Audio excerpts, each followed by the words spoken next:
வணக்கம். இப்பதான் நம்ம ஸ்தாபனத்தோட வரி எல்லாம் செலுத்திடுவோம். இந்த நேரத்துல இப்படி ஒரு காணொலி பண்ணா சரியா இருக்கும்னு நினைச்சேன். அதனால இந்த காணொலியில நீங்க என்னெல்லாம் பார்க்க போறீங்கன்னா, டாக்ஸஸ் அஃப்கோர்ஸ் வரிகளை பத்தி பார்க்க போறோம். அப்புறம் பிசினஸ் ரெஜிஸ்ட்ரேஷன், வணிக பதிவு. பிசினஸ் பண்ணணும்னா ஒரு நாட்டோட பொருளாதாரத்தை பத்தி தெரிஞ்சுக்கணும். அதனால பொருளாதாரம், எக்கானமிக்ஸ் எல்லாத்தையும் பார்ப்போம் வாங்க. பொருளாதாரம் அப்படின்னு பாத்தீங்கன்னா, இப்போ இருக்கிற ஒரு அன்ஸ்டேபிள் சிச்சுவேஷன்ல சில நாடுகள் மட்டும்தான் அவங்களோட பொருளாதாரத்துல முன்னேறி வந்துட்டு இருக்காங்க. அப்படி இருக்கிற ஒரு சில நாடுகள்ல கம்போடியாவும் ஒரு நாடு. அதாவது 2026ல 5% வரைக்கும் இவங்களோட ஜிடிபி வளர்ச்சி அடையும் சொல்லிட்டு கணிச்சிருக்காங்க. ஆசியன் நாடுகளோட கூட்டமைப்புல இவங்க ஒரு மெம்பரா இருக்காங்க. RCEP ரீஜனல் காம்ப்ரஹென்சிவ் எக்கானமிக் பார்ட்னர்ஷிப்லயும் ஒரு மெம்பரா இருக்காங்க. இதன் காரணமா இவங்க சைனா, ஜப்பான், கொரியா போன்ற நாடுகளுக்கு ஏற்றுமதி பண்றதுல எந்த சிக்கலும் கிடையாது. எந்தெந்த செக்டர்ஸ்லாம் கேப் இருக்குது இன்வெஸ்ட்மெண்ட் பண்ணுறதுக்கு அப்படின்னு பார்த்தீங்கன்னா, ஃபுட் இண்டஸ்ட்ரி கண்டிப்பாக, அப்புறம் food processing units, e-commerce service, digital services, அதுக்கப்புறம் எஜுகேஷ்னல் சர்வீஸ், இதில் எதில் இன்வெஸ்ட் பண்ணாலும் இங்கே அதுக்கான மார்க்கெட் ரொம்பவே ஜாஸ்தியாக இருக்குது. இது இல்லாமல் ஒரு சில ஹை யீல்டிங் செக்டர்ஸ் தனியாக ரிசர்ச் பண்ணி வச்சுருக்கேன். அதை பற்றி தெரிஞ்சுக்கணுன்னா கமெண்ட் பண்ணுங்கள், கண்டிப்பாக ரிப்ளை பண்ணுங்கள். அப்புறம் இங்கே இருக்கிற ஒர்க் ஃபோர்ஸ் அப்படின்னு பார்த்தீங்கன்னா, Cambodia is a young nation.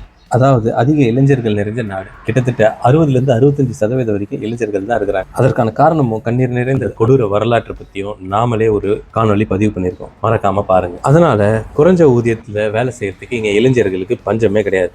அடுத்தது நம்ம நிறுவன பதிவு, அதாவது பிஸ்னஸ் ரெஜிஸ்ட்ரேஷனை பற்றி பார்ப்போம். கம்போடியாவில் பிஸ்னஸ் ரெஜிஸ்டர் பண்ணுறதே ஒரு சுலபமான ப்ராசஸ். முதல்ல இதுக்கு தேவையான டாக்குமெண்ட்ஸ் என்னன்னு பார்ப்போம். உங்களோட பாஸ்போர்ட், வேலிட் பாஸ்போர்ட், அதுக்கப்புறம் ஒரு registered office address. Registered office அட்ரஸ்னா நீங்கள் எந்த இடத்துல பிஸ்னஸ் பண்ண போகிறீங்களோ அந்த பில்டிங் லீஸ் அக்ரிமெண்ட், அதுதான் வந்துட்டு ரெஜிஸ்டர்ட் ஆஃபீஸ் அட்ரஸ்.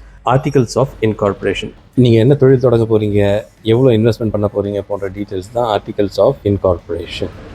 இதை எல்லாமே தனியாக ஏஜென்சிஸ் இருக்காங்க, அவங்கக்கிட்ட கொடுத்து கூட பண்ணலாம். இல்லை நீங்களே இண்டிவிஜுவலாக இண்டிபெண்ட்டாக பண்ணிக்கிறதுனாலும் பண்ணிக்கலாம். இப்போ நம்ம இங்கே வரி விகிதங்கள், டேக்ஸ் ஸ்ட்ரக்சர் எப்படி இருக்குன்றதை பார்ப்போம் வாங்க.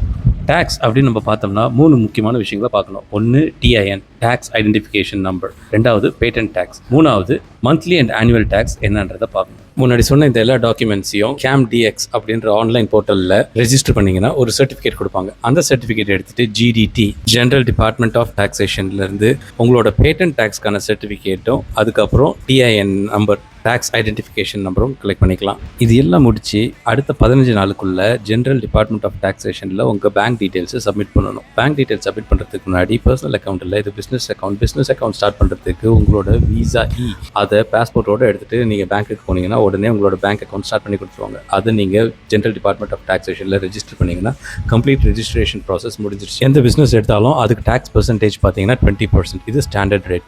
இதே நீங்கள் ஸ்மால் பிஸ்னஸ் அப்படின்னீங்கன்னா, ஒரு ஸ்மால் டேக்ஸ் பேயராக இருக்கிறீங்க, ஒரு சோல் ப்ரொப்ரைட்டர்ஷிப் வச்சுருக்கீங்க அப்படின்னா அதுக்கு ஒரு ஸ்கேல் ஃபிக்ஸ் பண்ணியிருக்காங்க, 0 to 20%. அதாவது பேஸ்ட் ஆன் யுவர் ப்ராஃபிட், உங்களோட இன்கம் எவ்வளோ இருக்குன்றதுல நீங்கள் எவ்வளோ ப்ராஃபிட் ஜென்ரேட் பண்ணியிருக்கீங்களோ அதில் 0 to 20%. உதாரணத்துக்கு ஒரு $375 தான் சம்பாரிச்சிருக்கிறீங்க, அது லாபமாக மொத்தமாக சம்பாரிச்ச தொகை வேறையாக இருக்கும். உங்களோட லாபம் $375னா அந்த $375க்கு 0% டேக்ஸ். 375க்கு மேலே போகும்போது தான் உங்களோட டேக்ஸ் ஸ்லாப்ஸ் வந்துட்டு வேரி ஆகி அப்ளை ஆகும். இது இல்லாமல் நீங்கள் வெளிநாட்டில் இருந்து இன்வெஸ்ட் பண்ணி ஒரு ஸ்மால் ப்ரொப்ரைட்டர்ஷிப் ஒரு ஃபர்ம் ஆரம்பிக்கிறீங்க, இல்லை ஒரு சின்ன ஃபர்ம் ஆரம்பிக்கிறீங்க அப்படின்னா உங்களுக்கு 2 வருஷத்துக்கு டேக்ஸ் எக்ஸம்ஷன் உண்டு. இது இல்லாமல் பேட்டன்ட் டேக்ஸுக்காக நம்ம வருஷம் $100 பே பண்ணணும். அந்த $100 உங்களுக்கு எக்ஸம் பண்ணப்படும்.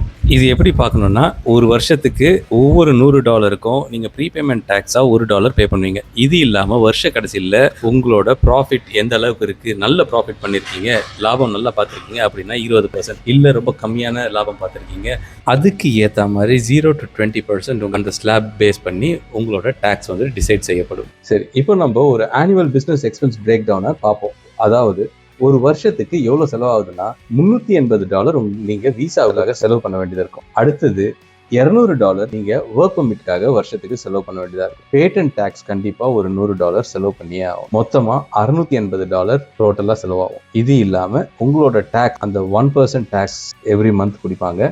அது இல்லாம உங்களோட ஸ்லாப் எவ்வளவோ அதை பேஸ் பண்ணி 0 to 20% டேக்ஸ். இது இல்லாம நீங்க ஒரு new individual small sector business start பண்ணிருக்கீங்கன்னா உங்களுக்கு 2 வருஷத்துக்கு டேக்ஸ் எக்ஸம்ஷன் உண்டு. இவ்வளவுதாங்க இந்த காணொலி. உங்க கருத்துக்களை கமெண்ட் பண்ணுங்க. இந்த காணொலி உங்களுக்கு பிடிச்சிருக்கும்னு நம்புறேன். பிடிச்சிருந்தா லைக் போடுங்க. இது மாதிரி பல இன்ட்ரெஸ்டிங் தகவல்களை கம்போடியாவை பத்தி தமிழ்ல தெரிஞ்சுக்க நம்ம சேனல் கம்போடியா தமிழ் கதைகளுக்கு சப்ஸ்கிரைப் பண்ணுங்க. உங்களை மாதிரியே வேற யாருக்காவது இந்த காணொலி உபயோகமா இருக்கும்னு நினைச்சீங்கன்னா ஷேர் பண்ணுங்க. கம்போடியா தமிழ் கதைகள் சார்பாக நன்றிகளையும் வணக்கத்தையும் கூறிக்கொண்டு விடைபெறுகிறோம். நன்றி, வணக்கம்.